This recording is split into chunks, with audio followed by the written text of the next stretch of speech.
నమస్కారం. అహల్య న్యూస్ కి స్వాగతం. శ్రీకాకుళం జిల్లా నరసన్నపేటలో జరిగిన స్వర్ణాంధ్ర స్వచ్ఛాంధ్ర ప్రజావేదిక కార్యక్రమంలో ముఖ్యమంత్రి చంద్రబాబు తన ప్రభుత్వ దార్శనికతను, భవిష్యత్తు ప్రణాళికలను ఆవిష్కరించారు. తన మనసుకు దగ్గరైన 4 కార్యక్రమాలే రాష్ట్ర భవిష్యత్తుకు మూల స్తంభాలని ఆయన పునరుద్ఘాటించారు. రాష్ట్రాన్ని పరిశుభ్రంగా మార్చి స్వచ్ఛాంధ్ర, స్వర్ణాంధ్ర పేదలకు అండగా నిలిచే సంక్షేమ పథకాలు, జనాభా సమతుల్యత, భూ రికార్డుల ప్రక్షాళన తన జీవితాశయాన్ని ఆయన స్పష్టం చేశారు. ఈ సందర్భంగా ఆపరేషన్ క్లీన్ స్వీప్ అనే కొత్త కార్యక్రమాన్ని ప్రారంభించి రాష్ట్రాన్ని చెత్తరహితంగా మార్చే బాధ్యత ప్రభుత్వం తీసుకుంటుందని హామీ ఇచ్చారు. ఒక మండలానికి 3rd ప్రైజ్ వచ్చింది. బాగా చేశారు మండలం అంతా కలిసి. దీనికి సుధాకర్ రావు అనే డిస్ట్రిక్ట్ పంచాయతీ ఆఫీసరు, వెంకటేశ్వర్లు మండల పరిషత్ ఆఫీసరు ఇద్దరు కలిపి 3వ ప్రైజ్ తెప్పించి 1,50,00,000 రూపాయలు డబ్బులు కూడా సంపాదించగలిగారు.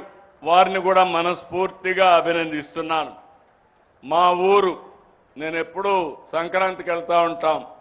మా ఊర్లో చూస్తే climate action special panchayat award కింద కందులవారిపల్లి పంచాయతీ ఫస్ట్ ప్రైజు 1 కోటి రూపాయలు వచ్చింది. సుశీలాదేవి, అదే మరి భానుతేజ్ జిల్లా పంచాయతీ ఆఫీసరు, ఇంకో పక్కన స్థానికంగా పంచాయతీ ఆఫీసర్ ఇద్దరికి వచ్చింది. ఇంకో పక్కన మీరు ఒకసారి చూస్తే PKN SSB కింద ఒక జిల్లా, చిత్తూరు జిల్లాకి మొత్తం యూనిట్ అంతా బాగా పనిచేసిందని 1 కోటి రూపాయలు వచ్చింది. అంటే Ravikumar Naidu chief executive officer ZPP, ఇంకో పక్క సుధాకర్ రావు డిస్ట్రిక్ట్ పంచాయతీ ఆఫీసర్, వాళ్ళకు కూడా 1 కోటి రూపాయలు వచ్చింది. ఫైనల్ గా మీరు చూస్తే ఈరోజు కాణిపాకం ఒక టెంపుల్ టౌన్ ని ఆత్మ నిర్భర్ పంచాయతీ కింద స్పెషల్ అవార్డు వచ్చింది. 2వ అవార్డు వచ్చింది, 75 లక్షలు. Sudhakar Rao district panchayat officer, Pramila panchayat officer. మొట్టమొదటిసారిగా నాకు, ఎందుకంటే నేను చేసిన పనికి కొంత ఫలితం వచ్చింది, దానికి నేను ఆనందపడుతున్నా. ఈసారి పంచాయతీరాజులో మా మిత్రుడు పవన్ కళ్యాణ్ గారు నిర్వహించే ఈ శాఖలో ఇప్పుడు ప్రస్తుతం పంచాయతీరాజ్ శాఖ ప్రిన్సిపల్ సెక్రటరీగా మా కాంతిలాల్ కూడా ఇక్కడే ఉన్నాడు. వీళ్ళ ఆధ్వర్యంలో 8 అవార్డ్స్ వచ్చి దేశంలోనే నెంబర్ 1 స్థానంలో మనం నిలిచాం. దీనికి అభినందిస్తున్నా. గట్టిగా చప్పట్లు కొట్టి వాళ్ళని కూడా మీరు అభినందించాలి. ఎప్పుడు కూడా ఆంధ్రప్రదేశ్ లో నిర్వహించిన ఏపీ ఐసెట్ 2026 ఫలితాలను మంత్రి నారా లోకేష్ విడుదల చేశారు. ఈ సందర్భంగా పరీక్షల్లో మొత్తం 91.41% మంది విద్యార్థులు ఉత్తీర్ణత సాధించినట్లు వెల్లడించారు. MBA, MCA కోర్సుల్లో ప్రవేశాల కోసం నిర్వహించిన ఈ పరీక్షకు రాష్ట్ర వ్యాప్తంగా వేలాది మంది విద్యార్థులు హాజరయ్యారు. ఫలితాలను అధికారిక వెబ్సైట్ లో అందుబాటులో ఉంచినట్లు తెలిపారు. విద్యార్థులు తమ హాల్ టికెట్ నెంబర్ ద్వారా ఫలితాలను చెక్ చేసుకోవచ్చని సూచించారు. ప్రపంచ వ్యాప్త సంక్షేమం నేపథ్యంలో ప్రతి ఒక్కరూ నా దేశం నా బాధ్యత నినాదంతో పొదుపు చర్యలను రోజువారీ జీవితంలో భాగం చేసుకోవాలని ఎన్టీఆర్ జిల్లా కలెక్టర్ డాక్టర్ జి లక్ష్మీషా పిలుపునిచ్చారు. ఇంధన ఆదాతో ఆర్థికంగా లాభంతో పాటు పర్యావరణ పరిరక్షణలో భాగస్వాములు కావచ్చని తెలిపారు. ప్రస్తుత సంక్షోభ పరిస్థితుల నేపథ్యంలో ఖర్చులను నియంత్రిస్తూ అందుబాటులో ఉన్న వనరులను పొదుపుగా వినియోగించుకోవాలని చెప్పారు. కలెక్టర్ లక్ష్మీషా నగరంలోని క్యాంపు కార్యాలయం నుంచి కలెక్టరేట్ కు ఎలక్ట్రికల్ సైకిల్ పై వెళ్లారు. ఈ సందర్భంగా ఆయన మాట్లాడుతూ వికసిత భారత్, స్వర్ణాంధ్ర, ఆత్మ నిర్భర్ భారత దిశగా ఒక్కో అడుగు ముందుకేస్తున్నామని, ప్రస్తుత సంక్షోభ పరిస్థితుల నేపథ్యంలో ఖర్చులను నియంత్రిస్తూ అందుబాటులో ఉన్న వనరులను పొదుపుగా వినియోగించుకోవాలన్న గౌరవ ముఖ్యమంత్రి పిలుపునకు అనుగుణంగా ఎన్టీఆర్ జిల్లా యంత్రాంగం కార్యాచరణ ప్రారంభించిందని తెలిపారు. కన్సంప్షన్ తగ్గించాలంటే మనము ఎలక్ట్రానిక్, అలాగే ప్రకృతిక రహితమైన ప్రత్యామ్నాయాలు ఏమైనా ఉన్నాయో ఇది మనం అడాప్ట్ చేసుకోవాలి. దాంట్లో భాగంగా జనరల్గా సిటీలో తిరగాలంటే బైక్, కార్లు వాడుతుంటాము. కానీ ఇప్పుడు దీనికి ప్రత్యామ్నాయాలు ఉన్నాయి. ఎలక్ట్రానిక్ సైకిల్, ఎలక్ట్రానిక్ బైక్స్, అలాగే ఎలక్ట్రానిక్ కార్స్ కూడా వచ్చున్నాయి. దీన్ని అమలు చేయడానికి మై నేషన్ మై రెస్పాన్సిబిలిటీలో భాగంగా లాస్ట్ 2-3 డేస్ నుంచి ట్రయల్ చేశాము. చాలా ఫ్రూట్ఫుల్గా ఉన్నాయి. ప్రత్యామ్నాయాలు చాలా ఎఫెక్టివ్గా ఉన్నాయి. అండ్ లోకల్ ఇన్నోవేటర్స్గా ఉన్నారు వాళ్ళందరూ చాలామంది. ఈవెన్ లాంగ్ డిస్టెన్స్ వెళ్ళాలన్నా కూడా ఎలక్ట్రానిక్ వెహికల్స్ అందుబాటులో ఉంటున్నాయి. సో ఇప్పుడు నెక్స్ట్ వెహికల్ కొనుక్కోవాలనుకున్న వాళ్ళు, సొంత వెహికల్ పెట్టుకోవాలనుకున్న వాళ్ళు ఎలక్ట్రానిక్ వెహికల్స్ కొనుక్కుంటే పర్యావరణ పరంగా బాగుంటుంది, డబ్బులు కూడా ఆదా అవుతాయి. ఇంకా మన జిల్లాలో, ఎన్టీఆర్ జిల్లాలో, విజయవాడలో ప్రతి శుక్రవారము ఆఫీసర్స్ కూడా ఈ ఎలక్ట్రానిక్ సైకిల్, ఎలక్ట్రానిక్ బైక్లో రావాలని కోరుతున్నాను. నేనైతే ఇప్పుడే ట్రయల్ చేసాము. మొన్న కూడా ఎలక్ట్రానిక్ కార్లో కూడా ట్రయల్ చేసాము. అన్నీ చాలా ఎఫెక్టివ్గా ఉన్నాయి, ఎక్కడ ఆ ఇబ్బంది కూడా లేదు. ప్లస్ కాస్ట్ పరంగా కూడా బాగా ఉన్నాయి. అది ఆల్రెడీ గవర్నమెంట్ కూడా రాసి పర్మిషన్ తీసుకోవడానికి ట్రై చేస్తున్నాము.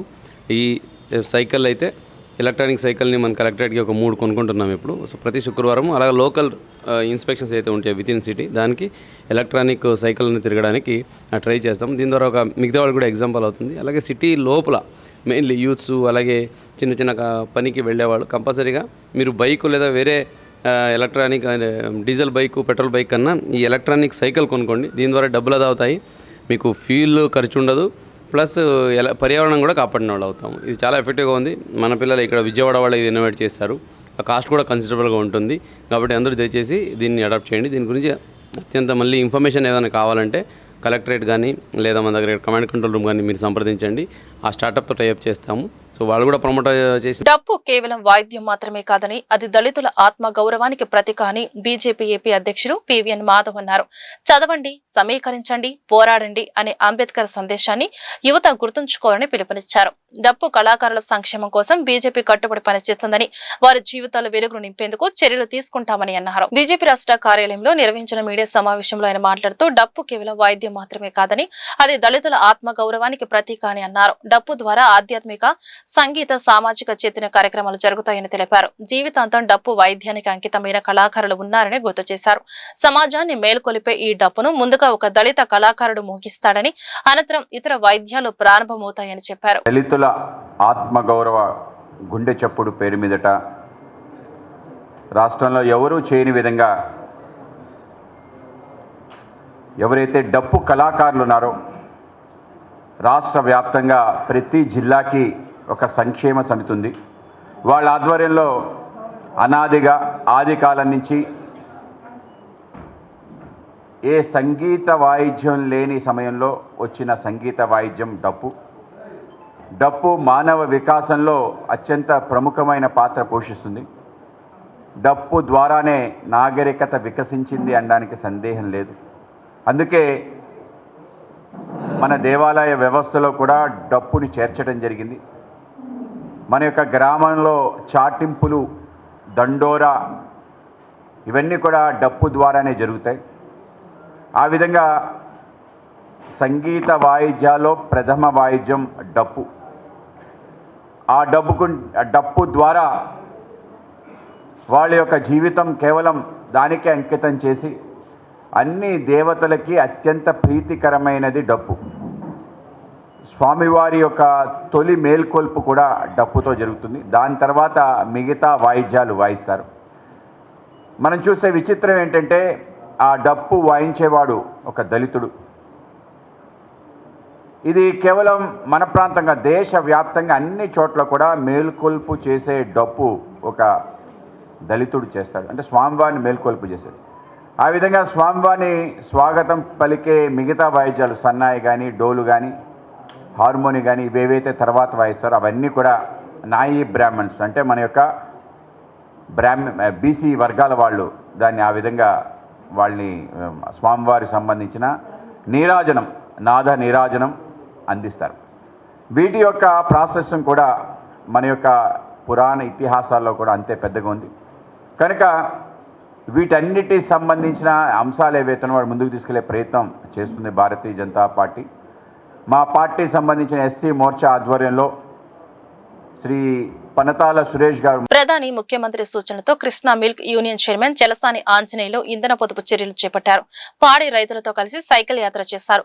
హనుమాన్ జంక్షన్ పరిసర ప్రాంతాల గ్రామాలకు సైకిల్ పై ప్రయాణం సాగిస్తూ పాడి రైతులతో చలసాని ఆంజనేయులు మాట్లాడారు. పాడి రైతు సంక్షేమం మన మతం, అలుపెరగని సేవ మన అభిమతం అనే కార్యక్రమంలో పాల్గొని ఇంధన పొదుపు చర్యలను రైతులకు వివరించారు. ఈ సందర్భంగా ఆయన మాట్లాడుతూ రైతుల సమస్యలు, పాల ఉత్పత్తి అభివృద్ధి, రైతు సంక్షేమం, సహకార రంగ బలోపేతంపై తమ ఆలోచన అని చెప్పారు. సమితి చేపడుతున్న పలు అభివృద్ధి సంక్షేమ కార్యక్రమాలను అందరూ తెలుసుకోవాలన్నారు.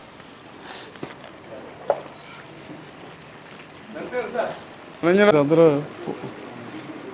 సాధిస్తారు. ఎందుకంటే ఇంకా బెస్ట్ రాష్ట్రపతితో సన్మానాలు చేయించుకోవాలి.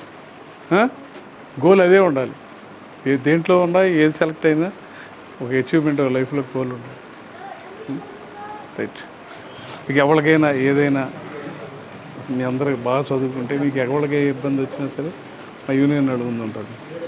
నెల్లూరులోని ప్రసిద్ధ శ్రీ కామాక్షి అమ్మవారికి విజయవాడ ఇంద్రకీలాద్రి శ్రీ దుర్గా మల్లేశ్వర స్వామివారి దేవస్థానం తరపున శనివారం సంప్రదాయబద్ధంగా పట్టు వస్త్రాలను సమర్పించారు. దుర్గగుడి ధర్మకర్తల మండలి చైర్మన్ బొర్రా రాధాకృష్ణ దంపతులు, ఆలయ ముఖ్య అర్చకులు శ్రీనివాస శాస్త్రి, ట్రస్ట్ బోర్డు సభ్యులు మరియు అర్చక బృందం కలిసి నెల్లూరు కామాక్షి అమ్మవారి ఆలయాన్ని సందర్శించారు.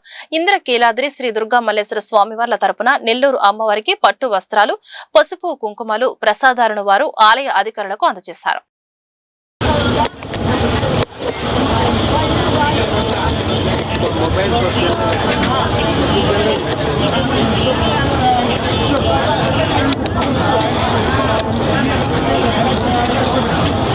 కళ్ళని పెడితే అలాగే వేసిందమ్మా. నా కళ్ళని పెడుతున్నాం.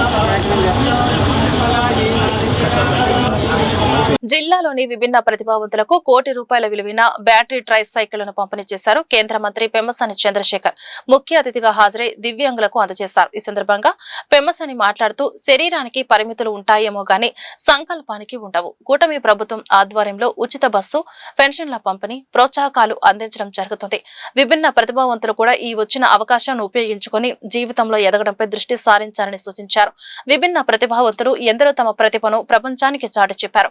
అలాంటి వారందరినీ స్ఫూర్తిగా తీసుకుని తమ శక్తిని చాటి చెప్పాలని పిలుపునిచ్చారు. ఈ కార్యక్రమంలో MLC Alapati Rajendra Prasad, MLA Mohammed Nazeer, IOCL general manager Varghese Cherian తదితరులు పాల్గొన్నారు.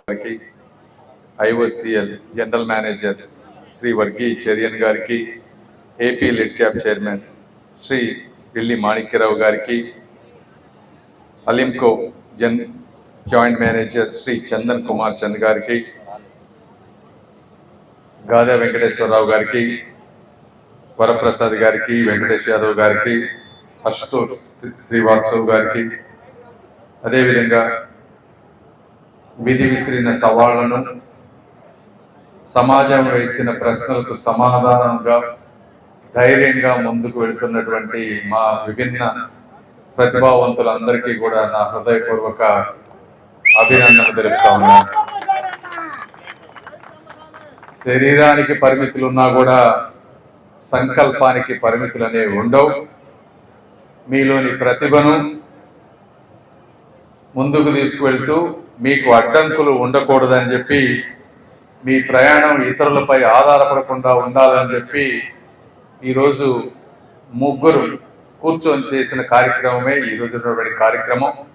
ముఖ్యంగా సిఎస్ఆర్ ద్వారా డబ్బులు ఇస్తున్నటువంటి ఐఓసీఎల్ ప్రతినిధులకు, వీటినన్నిటినీ గ్రామాల్లో అంటే ఒక్కొక్క ఏరియాలో సభలు పెట్టి మీ అందరినీ రిక్రూట్ చేసి మీకు ఈ పరికరాలు తయారు చేసి అందిస్తున్నటువంటి అలింకో ప్రతినిధులకు, అదేవిధంగా దీన్నంతా కోఆర్డినేట్ చేస్తున్నటువంటి మా ఆఫీస్ స్టాఫ్కి అందరికీ కూడా నేను మనస్ఫూర్తిగా ధన్యవాదాలు తెలుపుతా ఉన్నాను. ఈ రోజున మీరందరూ కరతాళ ధ్వనులతో ఒక్కసారి వాళ్ళకి చప్పట్లు కొట్టి వాళ్ళిద్దరికీ చేయాలి. ఎందుకంటే ఈ రోజున పోయిన సంవత్సరం 18 లక్షల రూపాయలు పెట్టి మనం దాదాపుగా ఒక 1000 మందికి కొన్ని ఇచ్చాం. ఈ రోజున 512 యూనిట్లు, దాదాపు 82 లక్షలు పెట్టి బ్యాటరీ కార్స్ ఇవన్నీ ఎక్స్పెన్సివ్ కూడా ఈరోజు ఇస్తా ఉన్నారు. అంటే దాదాపు ₹1 ఒక పార్లమెంటు నియోజకవర్గంలో దాదాపు 1200 మందికి మంచి జరిగే విధంగా ఈ కార్యక్రమం చేస్తా ఉన్నాం. కాబట్టి ఇప్పటి వరకు ప్రభుత్వం అంటే ఇది రాజకీయ సభ కాదు కాబట్టి నేను కూడా ఎక్కువ రాజకీయాలు మాట్లాడలేదు. నమస్కారం. చాలాసేపు నుంచి మీరందరూ కూడా ఎండలో ఉన్నారు. మీరు ఎండలో ఉన్నారని చెప్పి మా మంత్రి గారు చాలా బాధపడుతూ ప్రతి ఒక్క నిమిషం కౌంట్ చేస్తా ఉన్నారు. తక్కువ సమయం ఉంది కాబట్టి వేదిక మీద ఉన్నటువంటి పెద్దలందరికీ, ముఖ్యంగా ఈ కార్యక్రమాన్ని ఇంత చక్కగా ముందుకు తీసుకుని వచ్చినటువంటి అలింకో మరియు ఐఓసి వాళ్ళకి ప్రత్యేకమైనటువంటి ధన్యవాదాలు తెలుపుతూ, సిఎస్ఆర్ నిధులు అనేక రాష్ట్రాల్లో అనేక విషయాల మీద ఖర్చు పెడతా ఉంటారు. కానీ మన మంత్రి గారు విభిన్న ప్రతిభావంతులుగా మార్చేటువంటి ప్రయత్నం, వికలాంగుల్ని విభిన్న ప్రతిభావంతులుగా మార్చేటువంటి ప్రయత్నంలో ఒక ముందడుగేసినటువంటి విషయాన్ని సందర్భంగా తెలియజేస్తూ మరిన్ని మంచి కార్యక్రమాలు చేయాలని, మీకు ఎప్పుడు కూడా ఒక పక్కన చంద్రబాబు నాయుడు గారు అనేక విధాలుగా అనేక సహకారాలు అందిస్తున్నటువంటి పరిస్థితి ఉన్నాయి. మీరు కూడా మీ జీవితాల్లో మార్పు రావాలంటే తప్పకుండా ఇప్పుడు వచ్చేటువంటి ప్రతి ఒక్క సహకారాన్ని మీరు ఎక్కడ ఆధారపడకుండా జరిగేటువంటి పనుల మీద దృష్టి పెట్టాల్సినటువంటి అవసరం ఉంది. ఈరోజు టెక్నాలజీని విస్తృతంగా ఉపయోగించుకునేటువంటి అంశం కానీ, చదువుకునేటువంటి అంశాల్లో మీరు ఇంటి దగ్గర నుంచి చేయగలిగినటువంటి పనులు కానీ వాటి మీద దృష్టి పెట్టడమే కాకుండా మీ తోటి వాళ్ళని కూడా ఇటువంటి ఆలోచనలు కలిగించేటువంటి విధంగా మీరందరూ కూడా ముందు చూపుతో పయనం చేయాలని చెప్పి తెలియజేస్తూ నాకు ఈ అవకాశం ఇచ్చినందుకు ధన్యవాదాలు తెలుపుతూ సెలవు తీసుకుంటాను. రాష్ట్ర ప్రభుత్వం 12వ PRCని వెంటనే విడుదల చేయాలని మాజీ కేంద్ర మంత్రి చింతామోహన్ డిమాండ్ చేశారు. ఈ మేరకు శనివారం కలెక్టరేట్ ఎదుట ధర్నా నిర్వహించి నిరసన వ్యక్తం చేశారు. ఈ సందర్భంగా చింతామోహన్ మీడియాతో మాట్లాడారు. ఆంధ్రప్రదేశ్ లో 6 లక్షల మంది ప్రభుత్వ ఉద్యోగులు కష్టాల్లో ఉన్నారు. దాదాపు 30,000 కోట్ల బకాయిలు ఉన్నాయి. వెంటనే ఉద్యోగులకు రావాల్సిన బకాయిలు చెల్లించాలి. అదేవిధంగా రాజధానిలోని దళితుల భూములు సేకరించి కూటమి నేతలు ధనికులకు అమ్ముకుంటున్నారు. రాజధాని చంద్రవతిగా మారిపోయిందని ఆరోపించారు. గుంటూరు కలెక్టర్ ఆఫీస్కి రావడానికి కారణం ముఖ్యంగా రాష్ట్ర ప్రభుత్వ ఉద్యోగుల సమస్యలు, రెండవది రాజధాని, మూడవది ఎరువులు, పెట్రోలు, డీజిల్ కొరతలు సమస్యలు, నాలుగవది రాష్ట్ర ప్రభుత్వం. ఈరోజు 6 లక్షల మంది ప్రభుత్వ ఉద్యోగస్తులు కష్టాల్లో ఉన్నారు. వాళ్ళకి రావాల్సిన బోనస్లు, డిఏలు రాలేదు. దాదాపుగా 30,000 కోట్ల రూపాయలు బకాయిలు ఉన్నాయి రాష్ట్ర ప్రభుత్వం తరఫున ఉద్యోగస్తులకి. మరి కాంట్రాక్టులకు బిల్లులు చెల్లిస్తున్నారు క్రమశిక్షణతో, వెంటనే. మరి కష్టపడి 24 గంటలు కష్టపడి పనిచేసేటువంటి రాష్ట్ర ప్రభుత్వ ఉద్యోగుల బకాయిలు చెల్లించకపోవడం తప్పు. చంద్రబాబు నాయుడు చేస్తున్నది మేము తప్పు అని తెలియజేస్తున్నాం కాంగ్రెస్ పార్టీ తరఫున. వెంటనే వాళ్ళకి రావాల్సినటువంటి 30,000 కోట్ల రూపాయల బకాయిలను 1 నెల లోపల చెల్లించాలని మేము డిమాండ్ చేస్తూ 1958లో బ్రహ్మానందరెడ్డి గారు ముఖ్యమంత్రిగా ఉన్నారు. ఆయన ముఖ్యమంత్రిగా ఉన్నప్పుడు మొట్టమొదట PRCని అపాయింట్ చేయడం జరిగింది. ఈ PRC అనేది 5 సంవత్సరాలకు ఒక్కసారి వేయాలి రాష్ట్ర ప్రభుత్వ ఉద్యోగుల వేతనాలను సవరిస్తూ. కానీ 8 సంవత్సరాలైంది.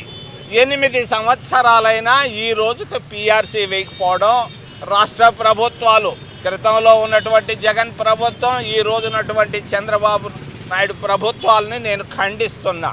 రాష్ట్ర ప్రభుత్వ ఉద్యోగులకు అన్యాయం జరుగుతూ ఉంది.